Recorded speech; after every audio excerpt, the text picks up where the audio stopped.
ദൈവത്തിന്റെ അതിപരിശുദ്ധമായ നാമം മഹത്വപ്പെടുമാറാകട്ടെ. ദൈനംദിന അപ്പം എന്ന അനുദിന വചനചിന്തയിലേക്ക് ഏവർക്കും സ്വാഗതം.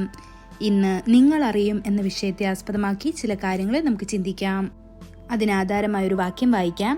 മത്തായി എഴുതിയ സുവിശേഷം 7-ാം അധ്യായം 16-ാം വാക്യം. അവരുടെ ഫലങ്ങളാൽ നിങ്ങൾക്ക് അവരെ തിരിച്ചറിയാം.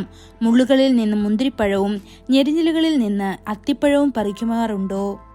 കർത്താവായ യേശുക്രിസ്തു വ്യാജ പ്രവാചകന്മാരെ എങ്ങനെ തിരിച്ചറിയാം എന്നതിനെക്കുറിച്ച് പ്രസംഗിക്കുമ്പോൾ ഒരു വലിയ സത്യം ആളുകളുമായി പങ്കുവച്ചു. ആ സത്യം ഇതാണ്: അവരുടെ ഫലങ്ങളാൽ നിങ്ങൾ അവരെ അറിയും എന്ന്. യഥാർത്ഥ പ്രവാചകന്മാർ ഉണ്ടാകുമ്പോൾ കള്ളപ്രവാചകന്മാരും ഉണ്ടാകും. ആടുകൾ ഉള്ളയിടത്ത് നിങ്ങൾക്ക് ചെന്നായ്ക്കളെയും കാണാനാകും. മഹത്വമുള്ള ദൂതന്മാരുള്ളപ്പോൾ സാത്താനും വെളിച്ചത്തിന്റെ ദൂതന്റെ വേഷം ധരിക്കും. നമ്മൾ എങ്ങനെയാണ് വേർതിരിക്കുന്നത്? അവ ബാഹ്യമായി ഒരുപോലെയാണെങ്കിലും അവയുടെ ഫലങ്ങളാൽ നമുക്ക് അവരെ അറിയാൻ കഴിയും. ബെക്തൻ എന്ന മുൾച്ചെടി മുന്തിരിപ്പഴം പോലെയുള്ള ഒരു ഫലം പുറപ്പെടുവിക്കുന്നു. കാഴ്ചയിൽ രണ്ടും ഒരുപോലെയാണെങ്കിലും മുന്തിരിയുടെ മാധുര്യം അറിയാൻ പഴം രുചിച്ചു നോക്കിയാലേ കഴിയുകയുള്ളൂ. അതുപോലെ ഇസ്രായേൽ ദേശത്തെ മുൾച്ചെടികൾ അത്തിപ്പഴം പോലെ തോന്നിക്കുന്ന ഒരു തരം പഴങ്ങൾ ഉൽപ്പാദിപ്പിക്കുന്നു.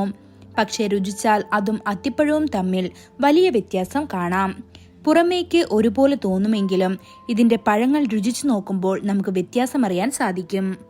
തിന്മയിൽ നിന്ന് ഒരിക്കലും നന്മയുണ്ടാകില്ല. ഒലിവ് മരങ്ങളിൽ അത്തിപ്പഴം ഒരിക്കലും വളരുന്നില്ല. മുൾപ്പടർപ്പിൽ നിന്ന് മുന്തിരി പറിക്കാൻ കഴിയുകയില്ല.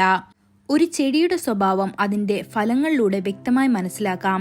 പഴങ്ങൾ വേരുകൾ പോലെയാണ് എന്നൊരു ഗ്രീക്ക് പഴഞ്ചൊല്ലുണ്ട്. എങ്ങനെയാണ് നാം ആത്മാക്കളെ തിരിച്ചറിയുന്നത്? ദൈവത്തിന്റെ ഒരു അഭിഷിക്ത മനുഷ്യനും ദൈവദാസ്യനായി നടിക്കുന്ന ഒരു കപടഭക്തിക്കാരനും തമ്മിലുള്ള വ്യത്യാസം നിങ്ങൾ എങ്ങനെ തിരിച്ചറിയും? ഇത് അവരുടെ പഴങ്ങളിൽ നിന്ന് മാത്രമേ അറിയാൻ കഴിയൂ.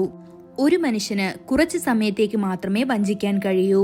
അവന്റെ യഥാർത്ഥ സ്വഭാവം വളരെ വേഗം അവന്റെ ഫലത്തിലൂടെ വെളിപ്പെടും. കള്ളപ്രവാചകന്മാരിലും വ്യാജ ശുശ്രൂഷകരിലും മാത്രമേ നിങ്ങൾക്ക് സ്വാർത്ഥത കണ്ടെത്താനാകൂ. അവൻ തന്റെ ആട്ടിൻകൂട്ടത്തെ സ്വന്തം പ്രയോജനത്തിനായി മാത്രം പരിപാലിക്കും. ഒരിക്കലും തന്റെ ആടുകൾക്ക് വേണ്ടി തന്റെ ജീവനെ കൊടുക്കുകയുമില്ല. കർത്താവായ യേശുക്രിസ്തുവിന്റെ കാലത്ത് ധാരാളം പരീശന്മാരും സദൂക്യരും ശാസ്ത്രിമാരും ഉണ്ടായിരുന്നു. തിരുവെഴുത്തുകളെക്കുറിച്ചുള്ള അറിവിൽ നിന്ന് അവർ മഹത്വായ തത്വചിന്തകളെക്കുറിച്ച് സംസാരിക്കുമ്പോൾ അവരുടെ പ്രവൃത്തികൾ വളരെ സ്വാർത്ഥമായിരുന്നു. അവർ കർത്താവിനു വേണ്ടി ആത്മീയ ഫലം നൽകിയില്ല. ഫലങ്ങളെക്കുറിച്ച് യേശുവിന് അറിയാമായിരുന്നു. അതുകൊണ്ടാണ് അവൻ അവരെ വെള്ളത്തേച്ച ശവകുടീരങ്ങൾ എന്നും ആട്ടിൻ വസ്ത്രം ധരിച്ച ചെന്നായ്ക്കൾ എന്നും വിളിച്ചത്. ദൈവമക്കളെ, ഒരു നിമിഷം സ്വയം പരിശോധിക്കുക. നിങ്ങളിൽ ഫലങ്ങൾ കാണാൻ കഴിയുമോ? ക്രിസ്തുവിന്റെ സ്വഭാവം നിങ്ങൾക്കുണ്ടോ എന്ന്. ഈ വചനങ്ങളാൽ ദൈവം നമ്മെ ഓരോരുത്തരെയും അനുഗ്രഹിക്കുമാറാകട്ടെ. കൂടുതൽ ധ്യാനത്തിനുള്ള വാക്യം എഫേസ്യർ 5-ാം അധ്യായം 9-10 വാക്യങ്ങൾ. കർത്താവിന് പ്രസാദമായത് എന്തെന്ന് പരിശോധിച്ചുകൊണ്ട് വെളിച്ചത്തിലുള്ളവരായി നടന്നുകൊള്ളുവീൻ. സകല സൽഗുണവും നീതിയും സത്യവുമല്ലോ വെളിച്ചത്തിന്റെ ഫലം. ഇന്നത്തെ ബൈബിൾ വായന രാവിലെ സങ്കീർത്തനങ്ങൾ 26, 27, 28 അധ്യായങ്ങൾ. വൈകുന്നേരം അപ്പോസ്തല പ്രവൃത്തികൾ 22-ാം അധ്യായം. ആമേൻ.